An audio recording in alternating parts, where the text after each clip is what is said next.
જો હવારમાં બધા નાસ્તો કરવા માટે બેસી ગયા છે અને મમ્મી અને પપ્પા જો હવનમાંથી આવી ગયા છે. કેવું રહ્યું? બહુ મજા આવી ગઈ હો.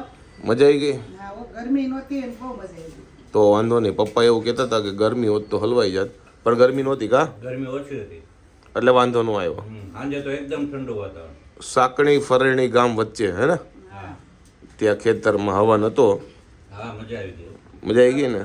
હા, હવે નતો અમારા બાપાનો હા, લાઠિયા પરિવારનો. સાકણી અને ફરણી ગામ વચ્ચે એક્ઝેક્ટ આવે ને એટલે એમ કેવી કે સાકણી ફરણી હવન. કા હા, અમારો પાટલો હતો એટલે અમે બે બેઠા હતા હવનમાં. મમ્મી ને પપ્પા હવનમાં બેઠા હતા. તો કાલે સવારે છે ને અમારે સગાઈ માટે નીકળવાનું છે અને આજે ચેકઅપ માટે નડિયાદ જઈએ છીએ. અમારે જે રેગ્યુલર અમે દર વખતે જઈએ જ છીએ. આજનો ટાઈમ અમારે જવાનો છે, આજનો દિવસ. એટલે જો અત્યારે જઈએ છીએ એટલે અમે કાલ ઉતાવળથી બધી તૈયારી કરતા હતા, કારણ કે આજે છે ને આપણે લાઈક 8-9 વાગે નીકળ્યા હોય ને તો ઘરે પાછા જઈને 3 વાગી જાય ને થોડોક થાકી લાગ્યો હોય. એટલે ગઈકાલે મોસ્ટ ઓફ તૈયારી તો બધી જે કરવાની હતી ને પતાવી દીધી છે.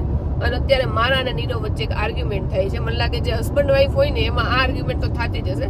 સાયન્સ વાળાને એવું લાગે કે કોમર્સ વાળા તો છે ને ચીલા ચાલુ છે, પણ નીરવને હું કહું છું કે કોમર્સ વાળા છે ને એ બોસ હોય, સાયન્સ વાળા તો એની નીચે બધા કામ કરતા હોય. જો આપણું નડિયાદમાં કામે પૂરું થઈ ગયું છે અને મસ્ત પ્રેમવતીમાં જમી હોતે લીધું છે. હવે જઈએ ઘરે. કાલે જો જાડોએ હાથમાં મહેંદી મુકાવી હતી ને તો જો તમને ઊંધું દેખાય પણ કલર આવી ગયો છે એક નંબર. તો ફાઇનલી નડિયાદમાં બધું કામ પૂરું થઈ ગયું છે. હવે જઈએ અમદાવાદ. હું ને જાડુ અને હું જાડુ અહીંયા છે ને અહીંયાના સ્ટુડન્ટ બધા જોઈએ ને કોલેજના આજુબાજુના બધા, તો એ લોકો ભાગમ દોડ કરતા હોય, કારણ કે એ લોકોને અત્યારે એવું જ લાગતું હોય આ સમયે કે બધું આ જ છે મેન એમ. પણ એ લોકોને ખબર જ નથી કે એ જ સમય અત્યારે એન્જોય કરવાનો છે. પછી તો જો એકવાર કોલેજ પૂરું થાય ને એમાંય તમે સાંસારિક જીવનમાં આગળ કન્ટિન્યુ કરો એટલે જે બેન્ડ લાગે એ તમારી સ્ટુડન્ટ લાઈફમાં ન હોય, પણ એ તો સમયની વાત છે. ત્યારે એ લોકો ન સમજાય એ વસ્તુ. સ્ટુડન્ટ હતા ને ત્યારે આપણને એવું થતું, લાઈક સ્કૂલે જતા ને ત્યારે તો એવું થતું કે મારે એકલીને ભણવા જવાનું, આટલો થેલા ઉપાડવાના. પછી કોલેજમાં એવું થતું એક્ઝામ ટાઈમે કે ઓહો આખી રાત વાંચવાનું, હવે આ એક્ઝામ ને કોલેજ લાઈફ પતે તો સારું. પણ પતી ગઈ ને પછી મજા નથી આવતી. એકવાર એમ થાય કે ઓહો મારા લગ્ન થઈ જાય તો સારું, પછી તો હાવ ન મજા આવે. એટલે આ બધી લાઈફ કરતા કોલેજ લાઈફ છે ને બેસ્ટ છે. કોલેજ કે સ્કૂલ લાઈફ એમ, કારણ કે એમાં ભણવાની ચિંતા હતી પણ બીજી તો નહોતી. પણ હવે એકવાર એ બધું પતે અને પછી જે ચિંતા આવે ને ભાઈ એની કરતા તો એ હારી. જો આપું તો છે ને રેન્ટ ઉપર લેવાનું હતું ને લેવાઈ ગયું છે. હવે જાડુનું લેવા જવાનું છે, ચોલી ને એવું બધું. કાળા તડકાનું આ બધું લેવા નીકળ્યો છું, કારણ કે આજ તો બધું પતાવવું પડશે, કારણ કે કાલ તો જવાનું છે. એટલે કાંઈ નહીં, હાલો ફટાફટ લઈ આવી. હજી ઘણા કામ કરવાના છે. તો અહીંયા જો નીરવની બેગ પેક થાય છે ને અહીંયા જો આપણે આપણો ખજાનો ખોલ્યો છે કે કઈ વસ્તુ આરે કઈ વસ્તુ ભલશે. અને અહીંયા જો આપણે સોય દોરો હોતન લાવ્યા છીએ, કારણ કે થોડુંક બ્લાઉઝ છે ને મને ખુલતું સેજમતું પડે છે, તો મેં કીધું એની અંદર છે ને આપણે ભીડી દઈએ થોડું. તો જો સોય દોરો લાવ્યા છે અને બંગડીઓ બધી પડી છે ને સેટ બેટ ને જો બધી વસ્તુ આપણે અહીંયા પડી છે. તો મમ્મીને જો મહેંદી મુકાઈ ગઈ છે. જો મમ્મી ક્યાં મુકાવી મહેંદી? બાજુમાં મુકાવી છે.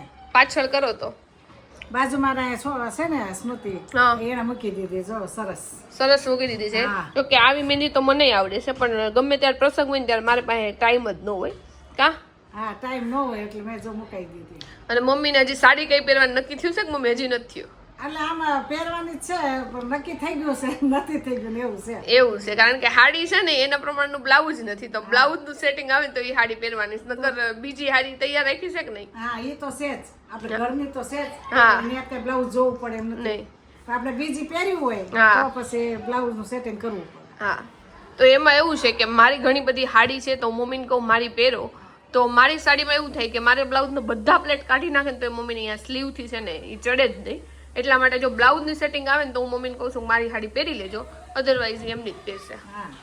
આપણી તો છે જ. આપણી તો છે જ. તો જો આપણે ખીચડી મૂકી દીધી છે ને એક બાજુ આપણું શાકઈ છે ને એ વઘારી નાખ્યું છે.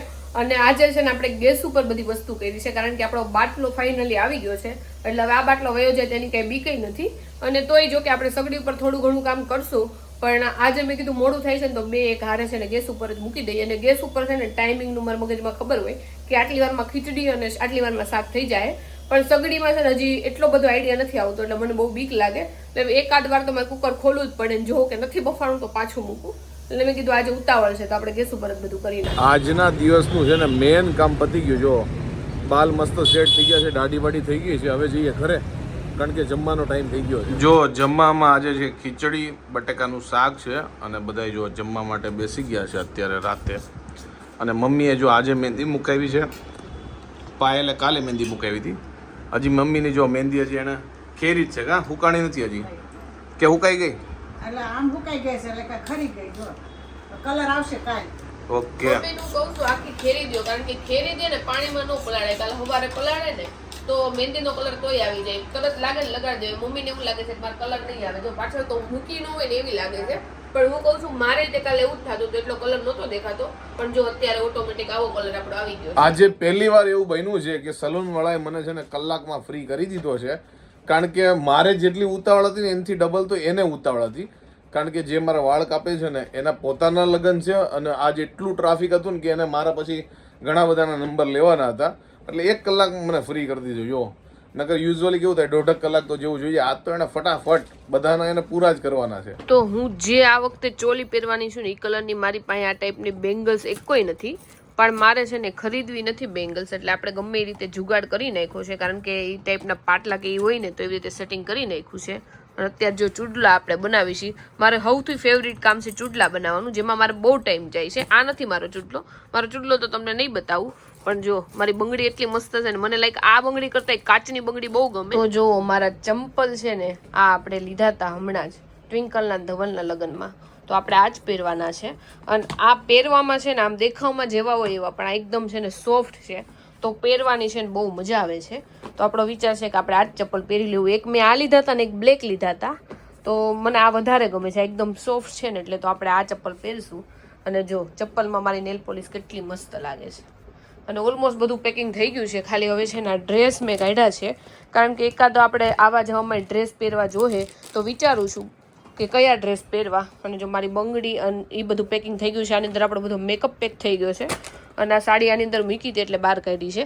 આ સાડી મને બહુ જ ગમે છે. ધવલના ટ્વિંકલમાં લગ્નમાં મેં, મારા બેન અને ભાભીએ ત્રણેય સેમ લીધી છે આ સાડી. આનું બ્લાઉઝ એ બહુ મસ્ત સ્ટીચ થયું છે અને કલર એ જોવો બહુ મસ્ત છે. પણ હમણાં પહેરી છે એટલે આપણે નથી પહેરવાની, એમને જ બહાર કાઢી છે. મારી ફેવરિટ છે આ સાડી અત્યારે.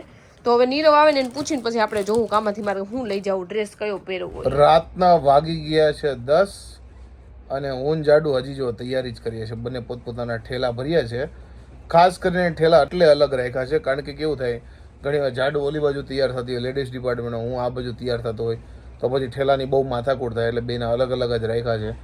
અને ભાઈ હમણાં છેલ્લા 2 દિવસથી આ સતત નકરી તમને તૈયારી જ સંભળાતી હશે. હાવ થાકી ગયા છે, પણ હવે તો હાવ અમુક જે વસ્તુ યાદ આવે એ નાખવાનું છે. બાકી બધું ઓલમોસ્ટ 99% ડન થઈ ગયું છે. ઠેલા પેલા ચપ્પલ વપ્પલ બધું બેલ્ટ બધું અંદર નાખી દીધું છે. હાય પૂરું થાય એટલે શાંતિ. જો ઓલમોસ્ટ બધું ડન થઈ ગયું છે તો ઠેલા ખુલ્લા રાખ્યા છે, કાંઈ યાદ આવે નાખી દેવાય. આ મારો ઠેલો છે, આ જાડુનો નાનો એવો ઠેલો છે. કારણ કે જાડુનો મોટો એવો ઠેલો તો આ છે. જો ભાઈ એનું ચોલિયું માટે જો આવો કેવડો મોટો સાઇઝ તો જો ખાલી. અને જો બાકી બધું પરચડનું આ બધું અમારું તો બધું આ જ હોય અને થોડું ઘણું આ હોય. જો આવું બધું છે એટલે એ જ બધી તૈયારી હાલે છે. તો આવતીકાલે રાતે છે ને સગાઈની બસ ઉપડવાની છે, પણ અમે લોકો કાલ સવારે જ નીકળી જવાના છીએ. અમે બસમાં નથી જવાના, ગૌરાંગ અને બીજા 5-6 જણા. એનું કારણ એ છે કે સામેવાળાએ છે ને ગરબા રાખ્યા છે સગાઈની પહેલાં, તો અમે લોકો એમાં ઇન્વોલ્વ થવાના છે. કારણ કે એ લોકોએ કીધું હતું કે તમે બધા લોકો આવો, પણ બધા લોકો નથી જતા. ગૌરાંગ સહિત 5-6 જણા પહેલાં વહી જઈએ છીએ. એટલે અમે લોકો બધા ગરબામાં જોઈન થશું અને એની પછી બસ આવશે સગાઈના ટાણે, એટલે બધા લોકો પછી સગાઈમાં. એટલે પહેલાં ગરબા છે અને પછી સગાઈ છે, એટલે અમે વહેલા નીકળ્યા છીએ. એક ગાડી પહેલાં નીકળ્યા છે, બસ પહેલાં. વાગી ગયા છે 11:15. ફાઇનલી બધું પેકિંગ પૂરું થઈ ગયું છે. હવે કાલ સવારે મસ્ત ઉઠીને છે ને થેલા લઈને આપણે ગાડીમાં બેસી જવાનું છે અને પ્રસંગમાં નીકળી જવાનું છે. અને તમે આ વ્લોગ જોતા હશો ત્યારે ઓલમોસ્ટ નહીં પણ પ્રસંગમાં જશું અમે, કારણ કે આ વ્લોગ થોડોક લેટ જ આવશે. એટલે કાંઈ નહીં. આઈ હોપ કે તમને આજનો મારો આ વ્લોગ ગમ્યો હશે. ગમ્યો હોય તો શું કરવાનું તમને ખબર જ છે. લાઇક કરો, કોમેન્ટ કરો, મિત્રો સાથે શેર કરો, ફેસબુકમાં ફોલો કરો, યુટ્યુબમાં સબસ્ક્રાઈબ કરો. મળીએ નેક્સ્ટ વિડીયોમાં. ત્યાં સુધી બાય બાય, ગુડ નાઇટ. જાડુ જો ગુડ નાઇટ કહી છે, જો મહેંદીવાળા હાથ. Good night. હવે તાકાત છે નહીં, હોઈ જઈએ નકર કાલ પછી નીંદર નહીં થાય. Bye bye.